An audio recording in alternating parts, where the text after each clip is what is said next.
This is a Squiz podcast. We're your shortcut to being informed. Squiz Kids! It's your daily news fix. Fun, free, fresh. Good morning and welcome to Squiz Kids Today, your fresh take on what's happening in the world around you. I'm Bryce Corbett. It's Monday, May 30. In Squiz Kids Today, a new cycling superhero, our big Pacific Islands push, why scientists watch YouTube, and burgers that don't look like their photos. That's what's making news, kids style. The lowdown. Australia has a new sporting hero this morning in the shape of Jai Hindley, who's just become the first Australian cyclist to win the prestigious Giro d'Italia bike race in Italy. Sprinting across the finish line in the Italian city of Verona this morning, Jai made the most of the 3-second lead he had over his main competition from the country of Ecuador, a man called Richard Carapaz, who has won the Giro d'Italia before and was even a gold medalist at the Tokyo Olympics. So, what exactly is the Giro d'Italia? It's only one of the toughest bike races in the world. And I'm not talking the sort of bike races you have with your neighbours up and down the street.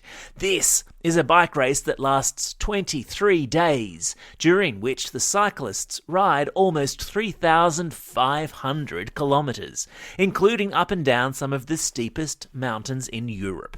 Jai, who comes from Perth, set himself up for his historic win by turning in an incredible ride on Sunday, chasing down front-runners on steep hill climbs to take the lead into this morning's final dash. Jai Hindley, we salute you. If you woke up this morning thinking how cold it's suddenly become, that's 'cause it has.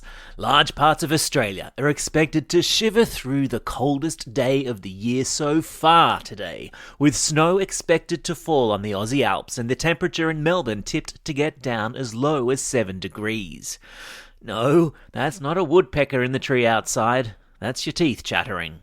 Forecasters are calling it a polar blast, which, while a little dramatic, goes some way to describing the winter chill that will today settle over parts of WA, South Australia, Tassie, Victoria and New South Wales. I've got 2 words for you people: electric blankets.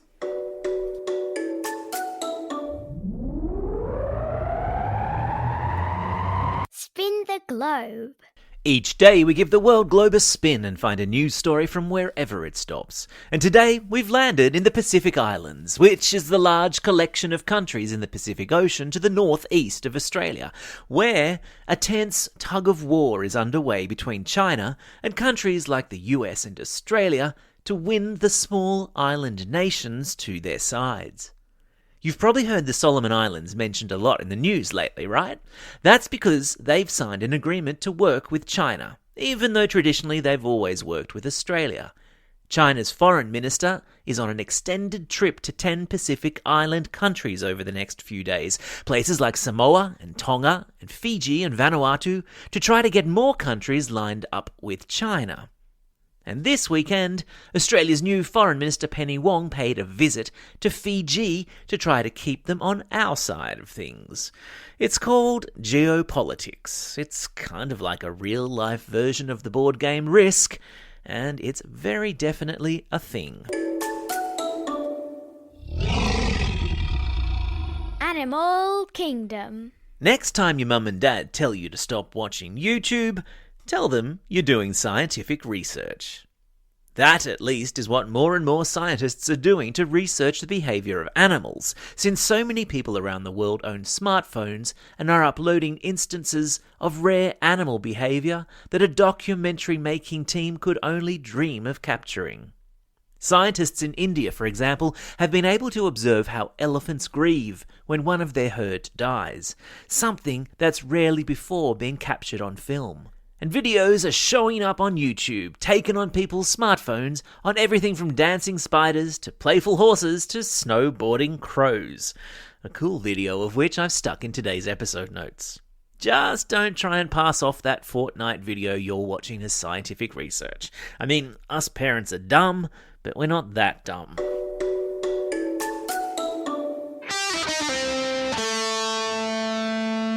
Pop Culture Corner.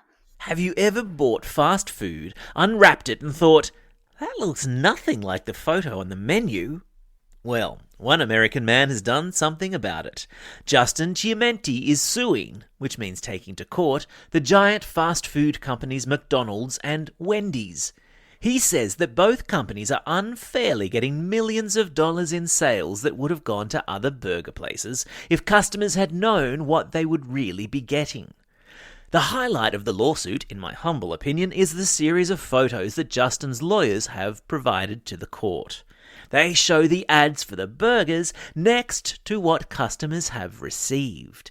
And let's just say that there's one set of photos that gets my tummy rumbling, and another set that doesn't.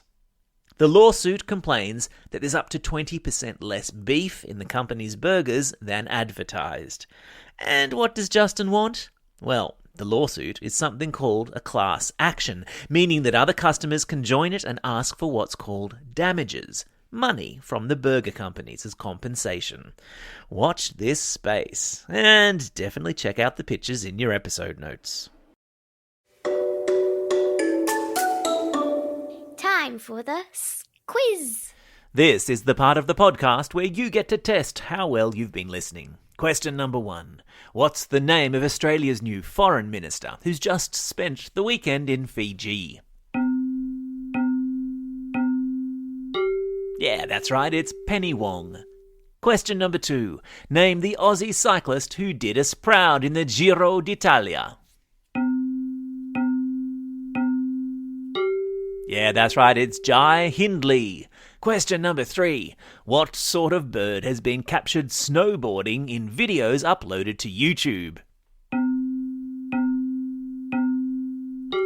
You got it was a crow.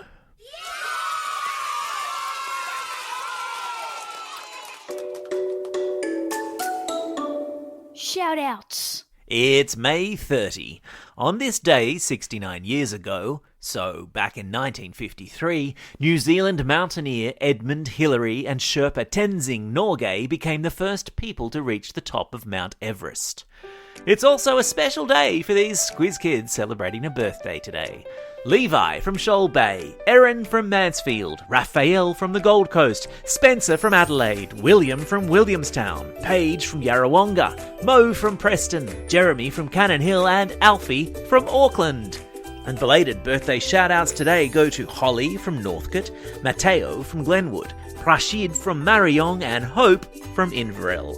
And classroom shout-outs today go to Class 5S at Oyster Bay Primary School, Class 4C with Mr. Coulter and Mrs. Ray at Balcombe Hills North Public School, Class 6T at Labrador State School, and to all the Year 5 students at St. Joachim's Catholic Primary School in Sydney. Keep up the great work from your teachers Mr. H, Mrs. C and Miss B.